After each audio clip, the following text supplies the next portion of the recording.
నమస్తే. ఆంధ్రప్రదేశ్ రాష్ట్ర వాతావరణ శాఖకి స్వాగతం. గడిచిన 24 గంటలు మనం చూసినట్లయితే రాయలసీమ మరియు కోస్టల్ ఆంధ్రప్రదేశ్‌లో 1 లేదా 2 చోట్ల వర్షపాతం నమోదు కావడం జరిగింది. అదేవిధంగా ఈరోజు ఉన్నటువంటి వాతావరణ పరిస్థితులు మనం గమనించినట్లయితే దక్షిణ తెలంగాణ మరియు దాని పరిసర ప్రాంతాలలో 0.9 కిలోమీటర్ల ఎత్తులో ఒక ఉపరితల ఆవర్తనం నెలకొన్నది.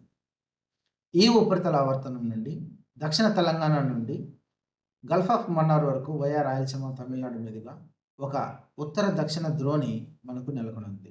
సో వీటి పరిస్థితుల దృష్ట్యా రాబో రోజులకు వాతావరణ సూచనలు మనం గమనించినట్లయితే రాయలసీమ మరియు కోస్టల్ ఆంధ్రప్రదేశ్‌లో రాబో 5 రోజులు కూడా మనకు ఉరుములు, మెరుపులు సంభవించే అవకాశం ఉంది.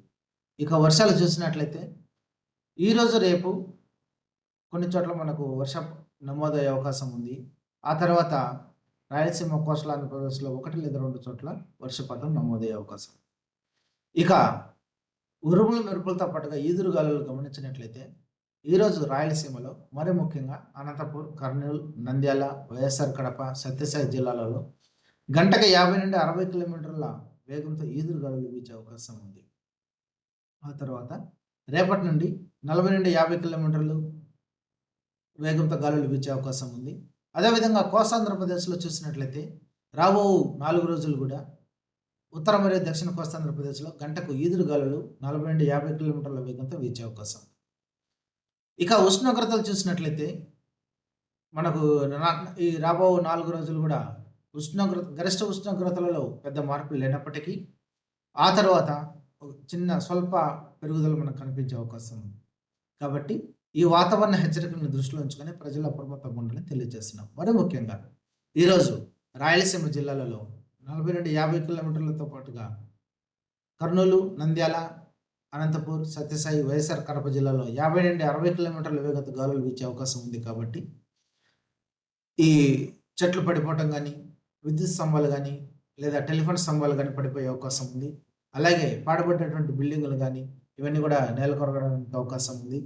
మరి ముఖ్యంగా ఈ సీజన్‌లో మామిడి పంటలు, చేతికొచ్చినటువంటి మామిడి పంటలు కూడా నేల రాలటానికి అవకాశం ఉంది. కాబట్టి రైతులు మామిడి మరియు పప్పాయ వంటి ఈ పంటలను మరి ముఖ్యంగా ఈదురుగాలులు సాయంత్రం వీస్తాయి కనుక మార్నింగ్‌లో ఈ పంటలన్నిటిని చేసుకొని వాటికి తగినటువంటి శ్రద్ధలు తీసుకోవాలని హెచ్చరికలు జారీ చేస్తున్నాం.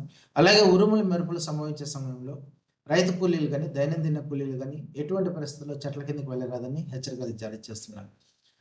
అలాగే రేపు ఉత్తర కోస్తాంధ్రప్రదేశ్‌లోని అల్లూరి సీతారామరాజు జిల్లా మరియు ఈస్ట్ గోదావరి జిల్లాలో భారీ వర్షాలు 1 లేదా 2 చోట్ల నమోదయ్యే అవకాశం ఉంది. కాబట్టి ఆయా జిల్లాలలో కూడా ప్రజలు అప్రమత్తంగా ఉండాలని ఈ హెచ్చరికలను దృష్టిలో ఉంచుకొని వారి కార్యకలాపాలను కొనసాగించాలని హెచ్చరికలు జారీ చేస్తున్నాం. నమస్తే.